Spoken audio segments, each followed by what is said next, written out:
look at that. Oh, is it a Siamese? No, this is a Burmese. Burmese. This is Oh, Rickman.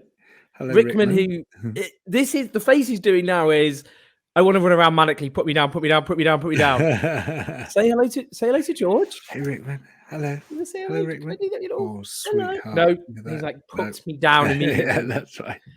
Anyway, what an honour to have you again, George. Great to see you. How you doing? It's lovely to see you, Owen. Thank you. It's yeah, I'm doing all right. A bit overworked, but then you know all about that. Well, you've done this fantastic new book, another masterpiece from George Monbiot. We just expect masterpieces from George. We shouldn't, maybe, just because the amount of effort and time that has to go in. But it is a masterpiece for Genesis, feeding the world without devouring the planet. It couldn't be a more important book. Survival of human existence, quite important, I'd say. Probably it's up there. Is it, just to start with? Because obviously we live in a world of vast chronic inequalities, where there are people with too much to eat, and then there are obviously people who are starving. People are dying. Millions of people die every year because they don't have enough food. I mean, is there, just to begin with, can we actually support the billions of human beings who exist on a planet with finite resources? Well, yeah, I mean, this is a really shocking thing that so since 2015, chronic hunger has been rising again. You know, it was declining from the 1960s until 2014, and then it turned and started rising again. And so you think, oh, there's not enough food, but there's loads of food. In fact, global food production has been outstripping population all the time since the 1960s. There's now more than twice as much calories grown by farmers as human beings need to eat. A huge amount of that is wasted, largely by putting it through animals instead of through human beings. And animals are very inefficient converters of food into food.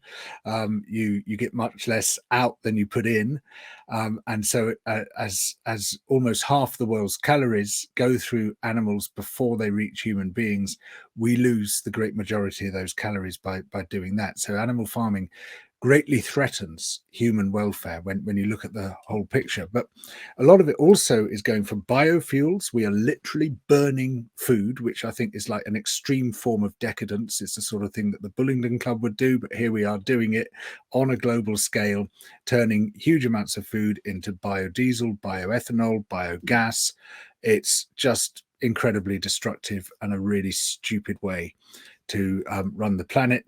And then there is food waste as well, which is actually much harder to deal with and a smaller component by a long way than the food wasted on being fed to animals. So the food is there for the time being, but this super abundant food supply is now severely threatened, principally by environmental breakdown, by climate breakdown, by the loss of irrigation water, and by the collapse of the soil from which 99% of our calories come. Let's talk about soil. Soil and soil ecology. So explain what it is as an ecosystem, because people obviously, if people have a garden, they're familiar with soil, but they don't necessarily think of it as an ecosystem. Exactly. So, how much do we even know about? You'd kind of think we kind of probably know quite a lot about soil by now, but how much do we actually know about soil as an ecosystem? What is it as an ecosystem?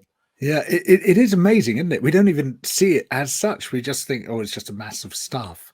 But actually, this mass of stuff is kind of miraculous. I mean, it's really amazing when you get to grips with what soil is. For a start, it's a biological structure. It's been created by the creatures that live in it. Without them, there would be no soil at all.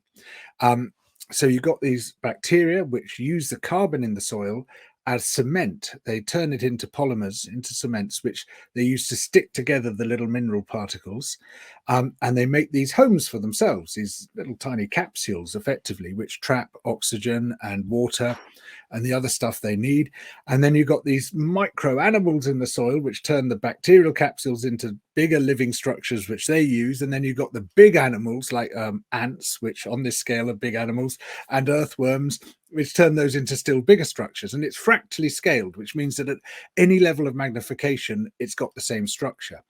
And this makes it the amazing thing that it is, which allows plants to grow and ensures that it stays on the land and doesn't just get washed off by rain or blown away by the wind, which it would do if it was just the lump and mass that we tend to see it as. But when we farm it badly and mistreat it, degrade it, put on too much nitrogen fertilizer, plow it too hard, etc., it can suddenly break down. It can happen very quickly, especially when you then get an environmental shock on top of that, like, you know, a major drought. Soil erosion rates rise 6,000-fold, and you get fertile land just turning to dust bowls. And this is now happening in many parts of the world. We're seeing the loss of soil as one of the great threats to human survival. I mean, it's really massive. Like in some parts of the world, 70% of soils are seriously degraded. And even in countries like this, where we've got a pretty stable climate by comparison, we are totally hammering the basis of our subsistence. It's suicidal.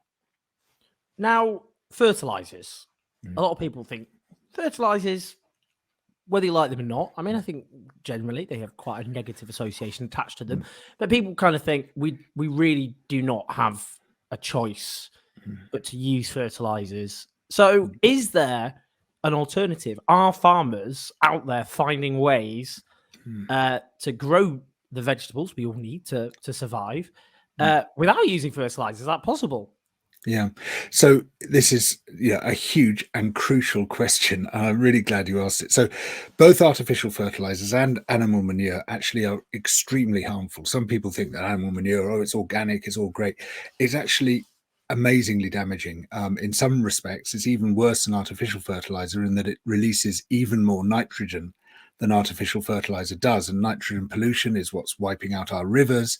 It's contributing massively to climate breakdown. There's a whole lot of huge issues with it. So, the holy grail would be to be able to maintain high yields with minimal or no fertilizer at all. And that sounds impossible. Most agronomists would say, well, that's ridiculous. Of course you can't do that. But there is one person who has managed to do it, and he's a farmer called Ian Tolhurst, who grows fruit and vegetables in South Oxfordshire. And for 34 years, he's been running these experiments to try to do something which everyone said was impossible, and has found a way of doing this. And his yields, I mean, it's quite extraordinary. He's on really rubbish soil. It's 40% stone. People would see it as builder's rubble. Most vegetable growers wouldn't even look at it. And he's managed to hit the lower bound of conventional yields on good soil without any fertilizers, any manure, any pesticides, any herbicides, no inputs at all, except a tiny sprinkling of wood chip. And what he's done is he's anticipated through his experiments the latest findings in soil ecology, which is about the way that bacteria and fungi mediate the relationship between plants and the minerals in the soil. And they release the minerals when the plants need them and lock them up when the plants don't, if you get the soil right. And by just tweaking the ratio between carbon and nitrogen in the soil, he's made this really poor soil into something which supports a great abundance of plant growth. And what his work reveals, alongside these new findings in soil ecology, is that fertility is as much a function of soil biology as it is of soil chemistry. And if you can get the biology right, you can do amazing things with very little. And that's what this guy, Ian Tolhurst, Tolly, has been able to demonstrate. Now, ideally, we would roll this out worldwide. We would do similar things, but we need a lot more soil knowledge if we're going to do that. So, in terms of the threats that are currently bearing down on food systems, how serious are those threats for a start? I mean, I think people probably in their interest to know what's the scale and what are the kind of things we need to do to deal with these threats. Well, I think the first thing to say is that the food system is innately fragile, even before you look at the external pressures bearing on it. And it's become that way for very similar reasons that the financial system became innately fragile in the years leading up to 2008, which is extreme corporate concentration and synchronization. So for instance, 90% of the world's grain trade is handled by just 4 corporations. It's quite amazing. And similar concentration in meat trade, seed trade, chemicals trade, and the rest of it. And that's a very dangerous situation in any system where you've got these huge nodes through which everything goes. That was very similar to what was happening in the financial system. And especially when these nodes are integrated together, when their behavior is synchronized as it is by financial speculation, financial markets, and their own activities, you're looking at the development of a potentially very fragile system, which even without any major knock from outside could be tipped over the brink quite easily. But there are major knocks from outside happening. And so climate breakdown, first of all, 1 more degree of global heating, you're talking about 32% of the world's land surface drying out. You're talking about an arc stretching from Portugal to Pakistan being hit by massive simultaneous droughts, taking out a huge section of global food production. You're talking about extreme weather events, which dry out crops, which drown crops, which flatten crops, which burn crops. We have a whole series of these climate issues all bearing upon it. At the same time, water. This is something which we're just not discussing nearly enough. The projections say the world's going to need 50% more food by 2050. And all those projections are based on the idea that we'll be using more irrigation water. But there isn't any more irrigation water. It's already maxed out. 70% of all the world's extractable water is used for farming, and you just can't raise it in the way that they say you can. And in fact, the glaciers are melting, the snowpack is melting, those sources of water are disappearing, the underground aquifers are being depleted. And a huge part of the world's food cannot be produced without that water. Then you've got the soil as well. And you put all those things together and you say, we literally cannot carry on like this. If we carry on this trajectory, we are going to starve. In terms of livestock, and I mean, the climate emergency is something everyone associates your very, very extensive body of work, obviously, in terms of highlighting the climate emergency and the existential threat it poses to human civilization. And lots of people obviously are very familiar with emissions from industry, from transport. But of course, livestock produce huge amounts of emissions of methane, which is particularly grim when it comes to trapping in, I suppose, heat. Now, in terms of vegan, I mean, tell us firstly about the scale of what that means for the climate emergency. Not least, I suppose, because in India and China, more people are eating meat, so more and more, there are more meat eaters. But then, vegan. It's true. If we look at kind of vegan plant-based diets in the UK, got the figures here. In theory, great. I'd say there's a hypocrite. I'm not a vegan. Between 2014 and 2019. The number of vegans quadrupled in Britain, but it's still a very low figure. 600,000 or about 1.2% of the population. Don't know if the pandemic's had any impact on that. So just tell me kind of the impact on the climate emergency of livestock. And is there any hope in investing in veganism, because it's still it's quite a niche thing in many countries?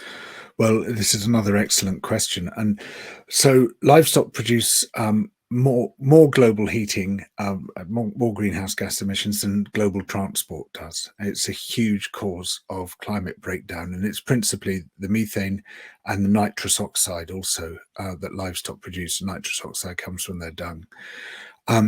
But that doesn't capture what the total effect of livestock is, because the biggest thing they do is create this massive carbon opportunity cost, because livestock require a huge amount of land to produce not very much food, especially grazing livestock. So 12% of the world's land surface is used for growing crops. Grazing livestock occupy 28% of the world's land surface, and yet the food produced from grazing alone supplies just 1% of our protein. It's a tremendously profligate land use. Now, that land is land which is not being used for rainforests and woodlands and savannas and wetlands, all of which have an enormous capacity for sucking up carbon. So massive as the sort of current account production of greenhouse gases from livestock farming is, the capital account is even bigger, because you have to take into account the carbon opportunity cost, which is massive. If we stop livestock farming, we could draw down a huge amount of the carbon dioxide which we've already released into the atmosphere. In fact, it's very hard now to see how we can stop climate breakdown without doing that, as well as decarbonizing our economies. So, are we all going to go vegan? Well, no. It's I mean, much as I would love us to, and it makes a massive impact to your environmental footprint to go vegan.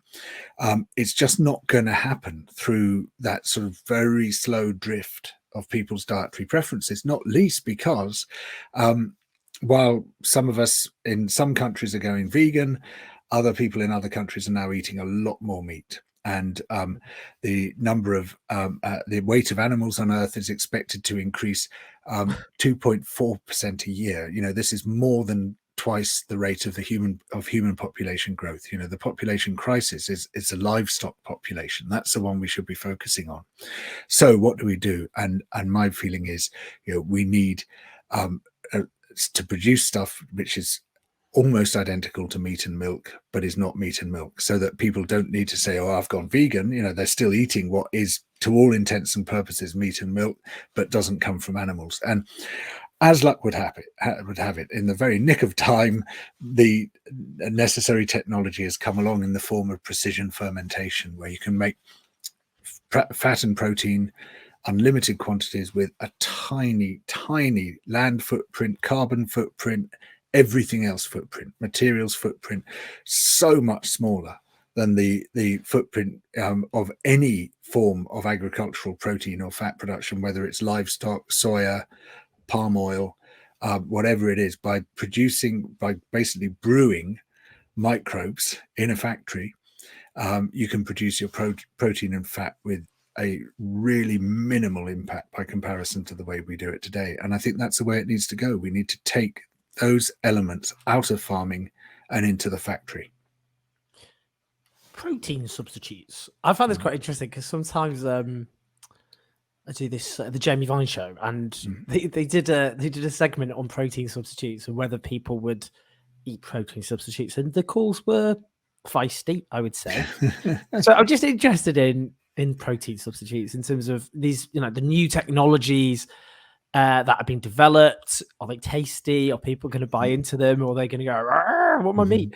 Yeah, I mean, what are the technologies? How good have they got? Sure. And because I'm always looking for sources of protein as a vain man. Protein is very good for you. It's for building muscle and all, and for lots of other things. So tell me about that.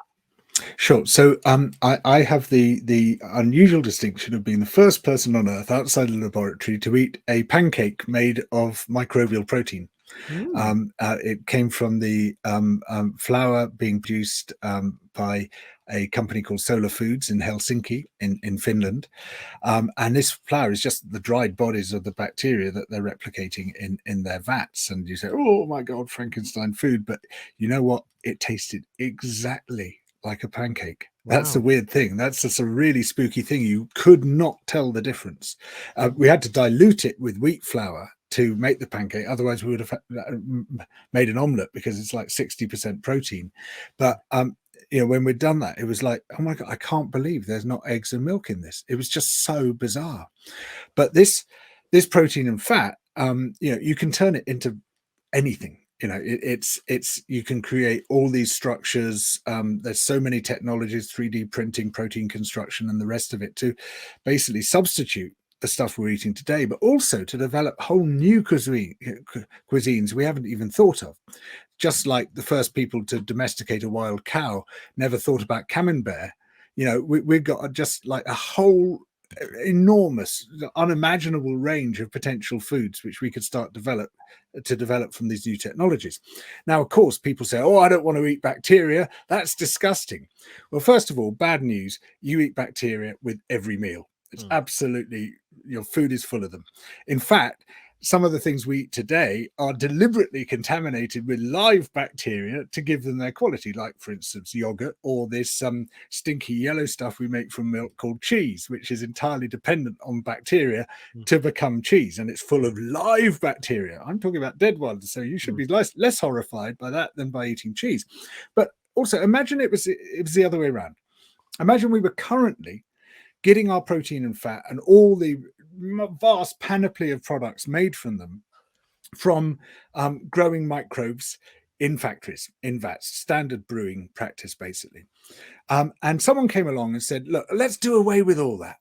I tell you what, let's use animals instead, right? We'll domesticate this wild cow thing and this wild boar and the jungle fowl and this woolly creature from Mesopotamia, and we'll breed them, domesticate them, and then pack them into factories. We'll separate the young animals from their mothers.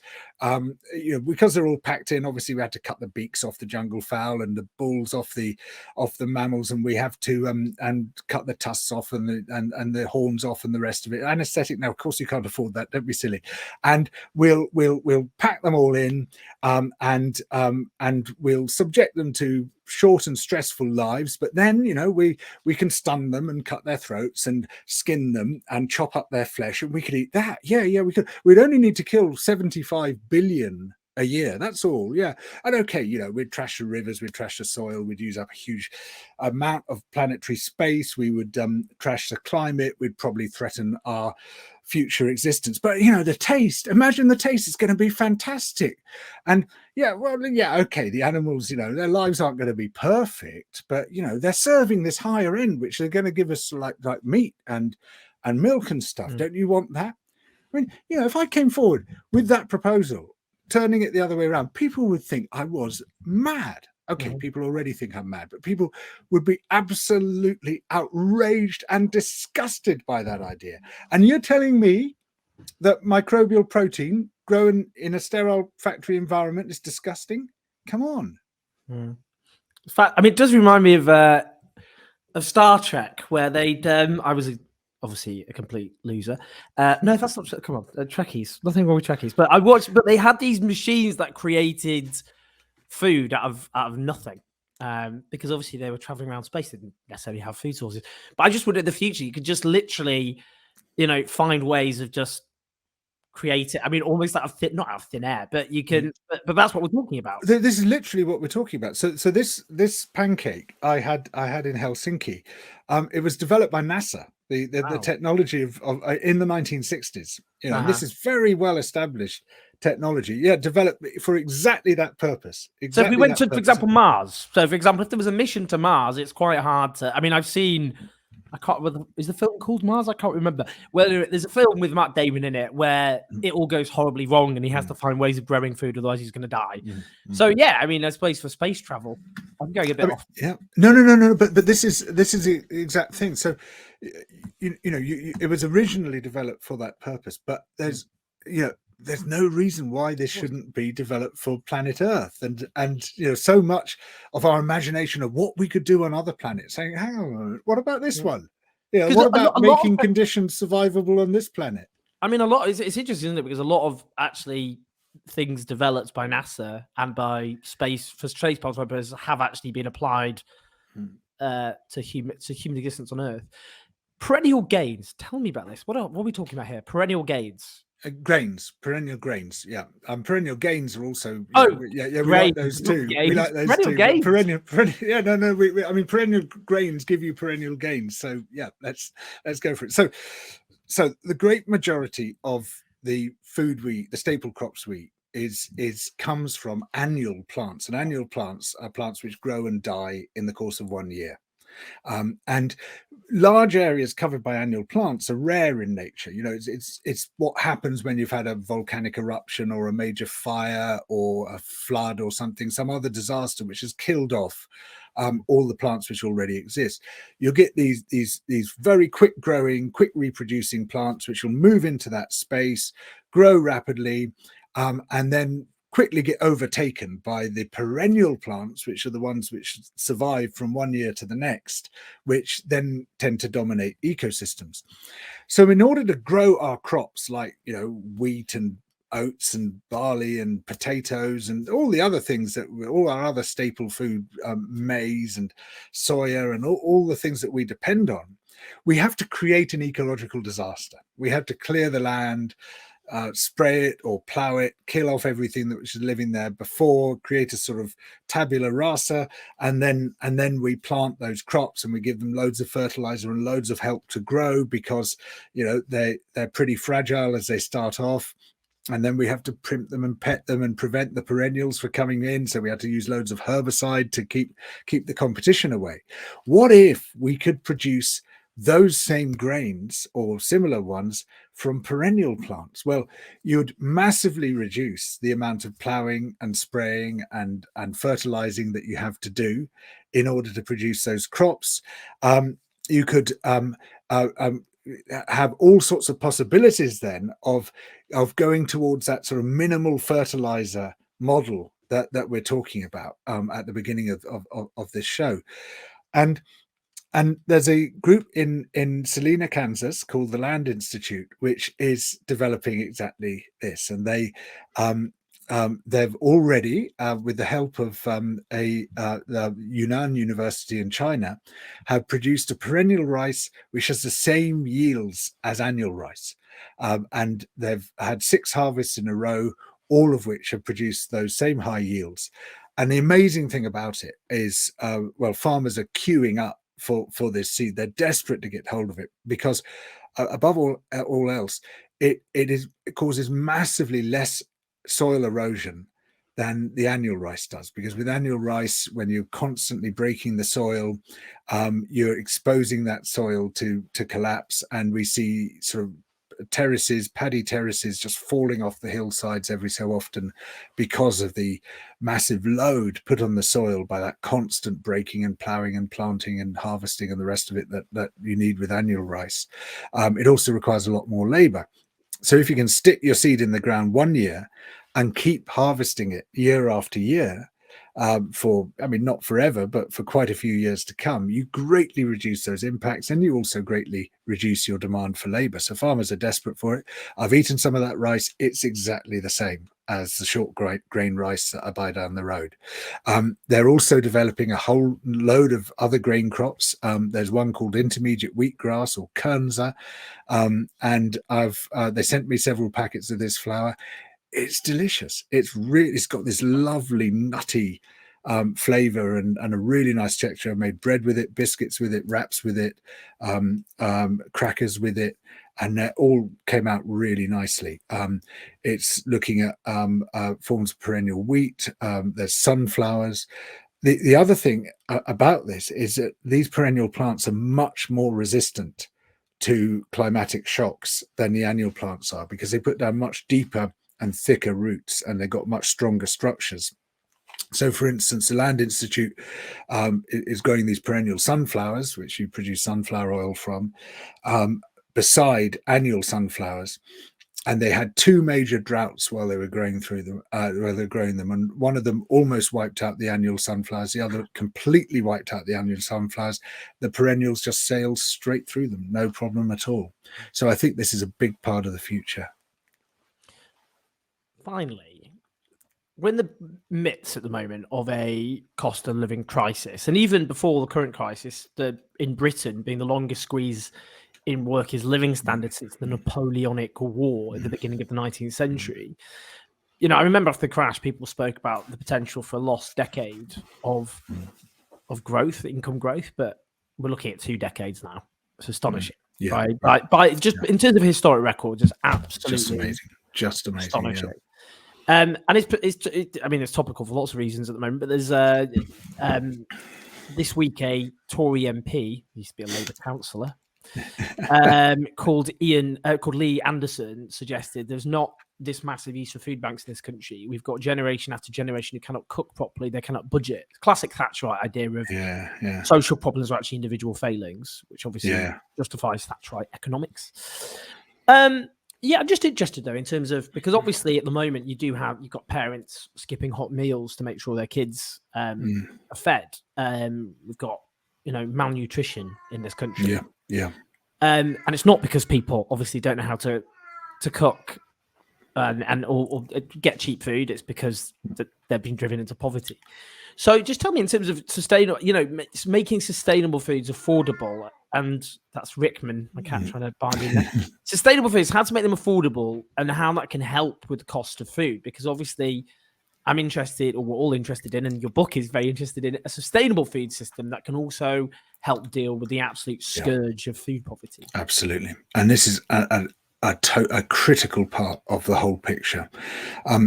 So at the moment, as you so rightly say, we've got this massive crisis of food security in one of the richest nations on earth. It's a scandal, and clearly, its root is in inequality and austerity and the other outrageous impositions on the poor of this country.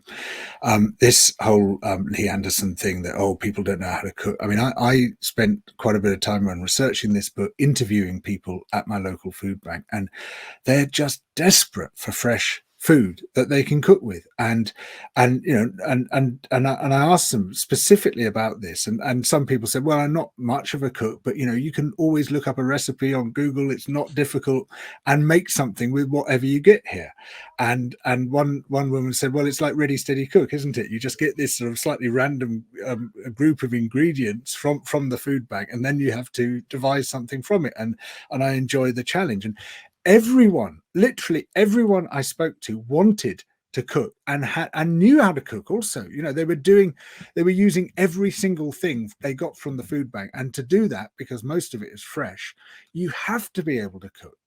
And this sort of whole patronizing idea that, sort of, me as a Tory MP, I can instruct you how to live on nothing a day, from my castle. It's just like, anyway, trying to put aside the anger for a moment. It's like, as well as a far more distributive economy, obviously, we still need healthy food that is going to be affordable to everyone. And at the moment, according to the UN FAO figures, it costs 5 times as much to eat a healthy diet as one that's merely adequate in terms of calories. And there's something just fundamentally crocked about the global food economy. We're spending $600 billion a year on farm subsidies worldwide, and they're not delivering healthy food, affordable food, they're just or for that matter, environmental protection. On the contrary, they're driving us towards environmental disaster.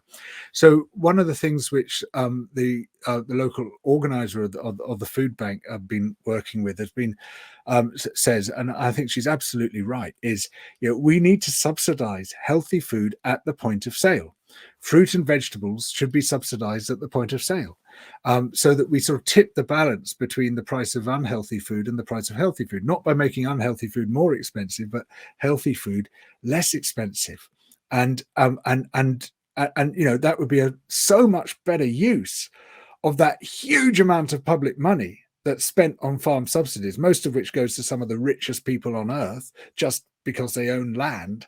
It'd be so much better to spend that on making healthy food affordable.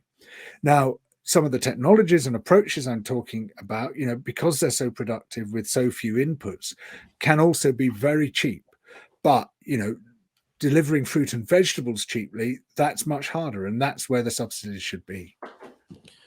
Just finally, what do you think about, in terms of, because there's so much huge ambition in this book about obviously meeting the scale of this crisis. How much are you confident about the kind of leading politicians of the day supporting and promoting, investing the approaches that we so desperately need at the moment? Yeah, I mean, this is a problem right across the board, isn't it? With every major environmental, social, economic issue that we look at, it's just like you wouldn't want that lot in charge. And that's regardless of which country you're in, just about, there are very few countries where you think, that's a government that gets it. That's a government which actually wants better outcomes for the majority of its people rather than for the oil companies and the other political donors and the ultra wealthy and privileged people.